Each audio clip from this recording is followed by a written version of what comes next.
Итак, поговорим про одиночество. Сразу скажу, что я под одиночеством имею в виду не нахождение человека одного. Под одиночеством я понимаю некое ощущение, ведь можно чувствовать себя одиноким, будучи среди большого количества людей.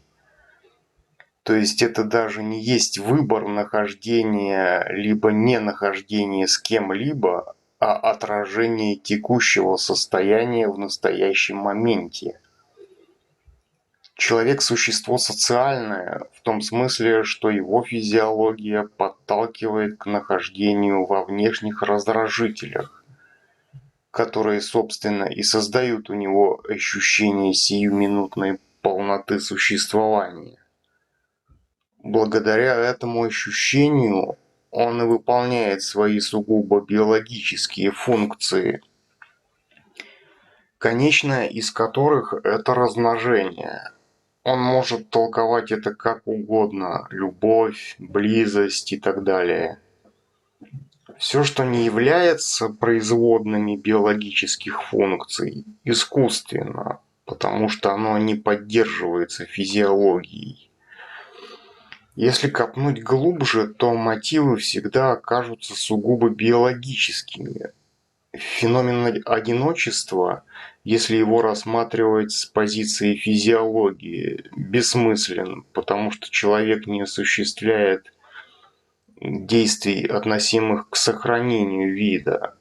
Но для многих такие действия, мотивируемые физиологией, и определяют смысл их жизни.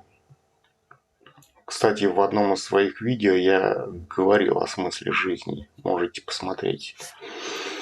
То есть биологические функции для них являются смыслом существования.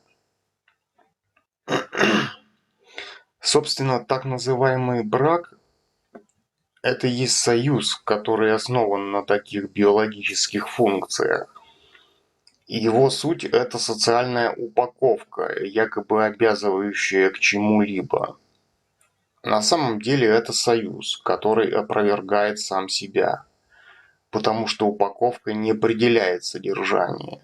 Люди, которые строят вокруг этого союза как такового свою жизнь, обречены, потому что они существуют в нем за счет поддержания формы, но не на основе его содержания, ведь именно содержание служит его основой. Настоящие отношения. В настоящих отношениях люди свободны, вне зависимости от их первичных мотивов, на которых эти отношения базируются. То есть отношения не могут быть альтернативой одиночеству, потому как с позиции свободы отношения – это то же самое, так как человек в любом случае остается собой, самодостаточным. Одиночество – это базовое чувство человека, эволюционирующего в рамках своего персонального развития, не связанного с насущными сферами жизни. Это мое высказывание может показаться слишком идеалистическим на первый взгляд, но человеку все равно рано или поздно придется прийти к своей основе. Ведь основа не складывается из вещей временных, коими выступают материальные, либо социальные блага, современный образ взаимодействия людей. Современный образ взаимодействия людей всячески потворствует дистанцированию их друг от друга.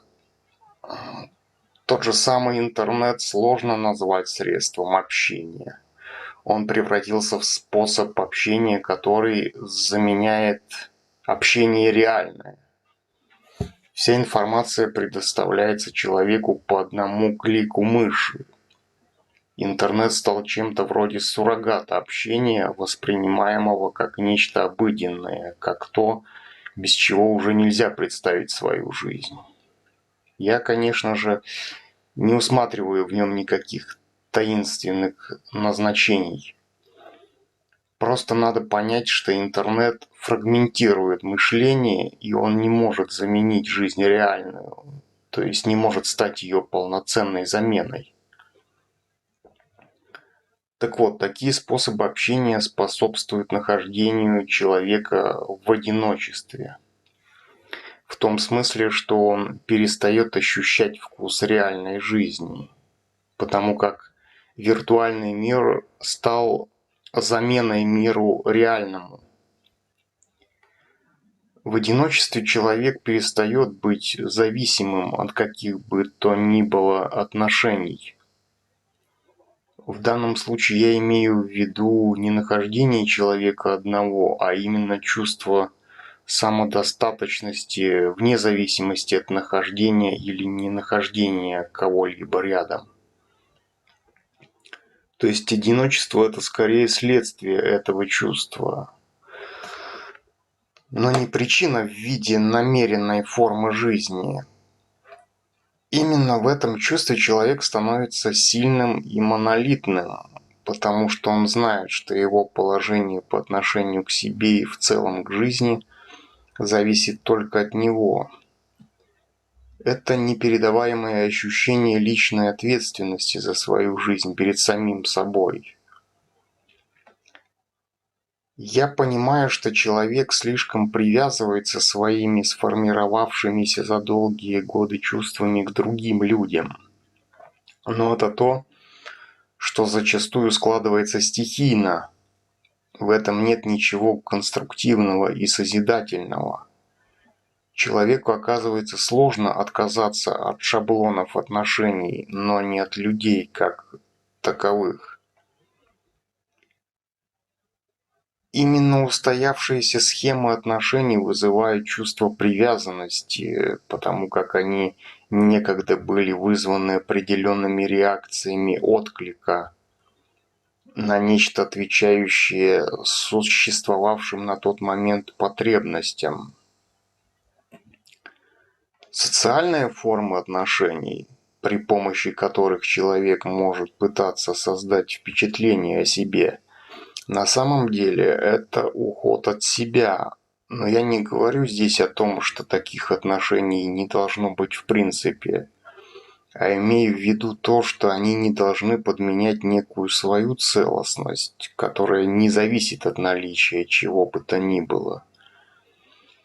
Если же человек отождествляет свое существование с этими социальными атрибутами, то рано или поздно он разочаруется, так как атрибуты имеют свойство со временем исчезать.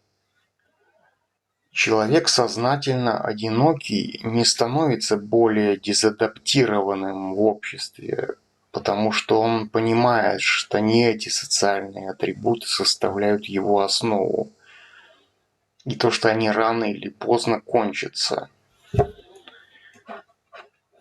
Я веду эти рассуждения не к тому, чтобы отказаться от всего внешнего в пользу себя. Человек – это социальное животное, и он нуждается во взаимодействии. Но это взаимодействие не должно подменять ему свою самоидентичность. Это не есть некое правило, которое надо взять за руководство к действию, а путь собственной эволюции. Он не является альтернативой чему-то другому, так как затрагивает существо всего человека. Если, допустим, говорить о детях, то, рождаясь, они попадают во внешний мир, к которому они вынуждены приспосабливаться, так как от этого зависит их выживание. Взрослея же, человек может переходить на иной принцип своего развития, в котором биологическое выживание как таковое не является основной целью, как это происходит у ребенка. Одиночество – это не выбор, потому как в случае выбора оно противопоставлялось бы неким отношениям. Человек не может знать, какие факторы его определяют. Он может декларировать, что он поступает исходя из одних мотивов, Но мотивы, которые действительно являются причиной, могут быть совсем другими. То есть человек может говорить одно, а определять его может совсем другое. Факт нахождения человека одного не говорит ровным счетом ни о чем. Но факт такого одиночества может быть следствием личностных процессов в человеке, например, личная эволюция, в которой биологические мотиваторы не играют никакой роли. Человек так биологически запрограммирован, что им движут биологические мотиваторы, такие, допустим, как половой инстинкт, голод, страх. Эти мотиваторы работают по умолчанию, и они не являются признаком уникальности, а приравнивают человека к природе, как и любое другое живое существо. Простым свидетельством этого является то, что все животные рожают, испытывают голод, страх. Но это не означает, что фактическое нахождение человека одного отделяет его от природы. Это просто свидетельствует о его независимости от природы в данный момент времени, так как искусственные условия позволяют ему находиться, будучи одному. Опять же, это приводит к выводу, что одиночество – это не факт чего-либо, а состояние. Одиночество – это не способ ухода от реальности. Нужно понимать, что настоящее одиночество не может быть способом ухода от чего бы то ни было, потому как в своей подлинной форме оно не привязано ни к чему насущному. Но в то же время оно не есть следствие дезадаптации в социуме.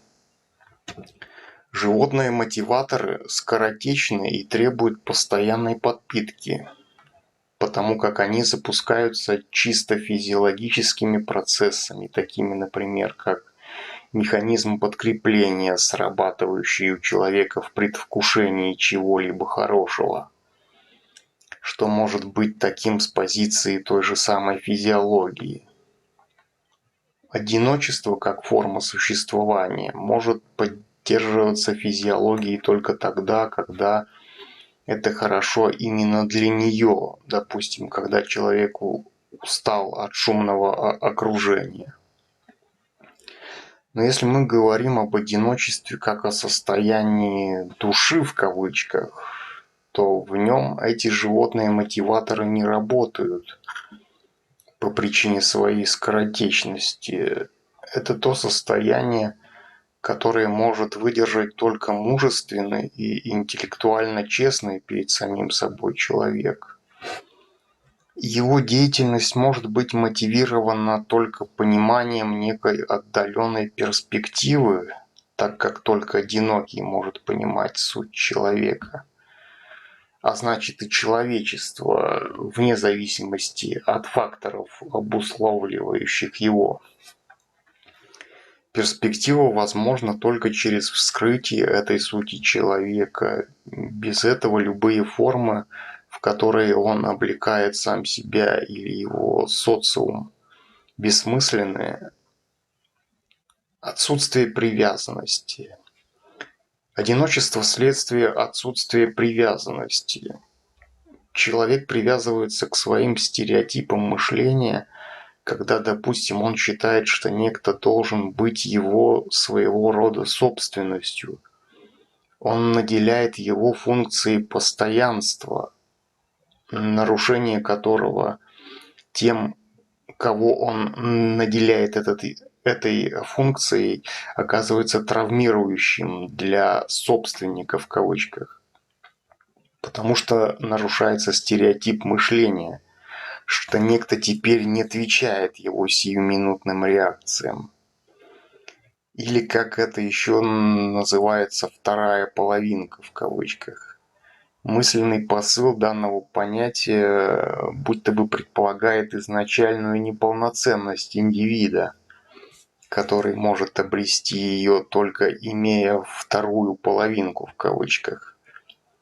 Половинка решает попробовать чего-нибудь нового на стороне, и другая половинка впадает от этого в подавленное состояние. Вместо того, чтобы пробовать то же самое и тоже на стороне. На самом деле это не есть любовь,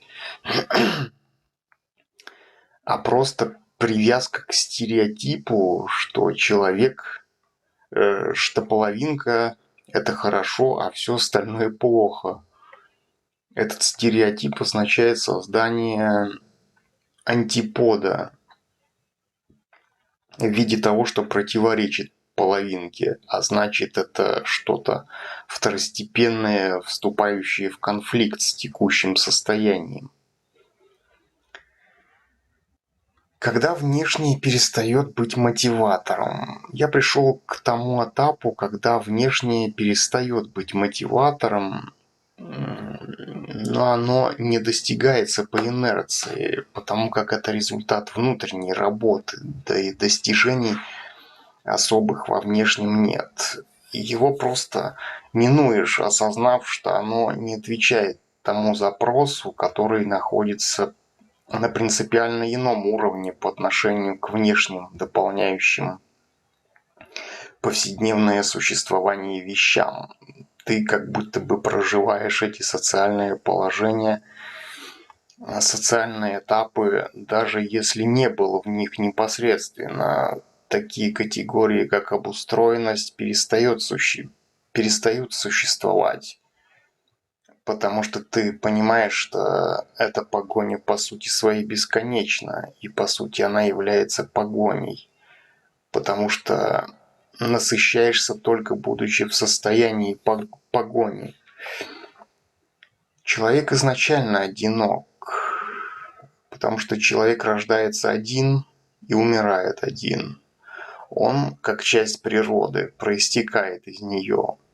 Но как отдельная биологическая особь, он отделен от других особей. Если он пытается себя идентифицировать с какой-либо особью или сообществом особей, то она или они также отдельно от него, то есть он или они не являются его частью. Если он себя связывает некими чувствами с одной из этих особей, то тем самым он отдает ей часть себя, то есть он уже не является в полной мере собой. Эта особь может умереть, а вместе с ней умрет и их союз. И мне бы хотелось разобраться, почему человек так легко отказывается от самого себя, и почему он так легко заменяет верность своей сути мыслью о неком союзе с другим. Я не говорю, что человек должен избавиться от всяких контактов и отношений, если эти отношения развивают его. Я говорю о подмене идентичности с собой, с союзом с другими.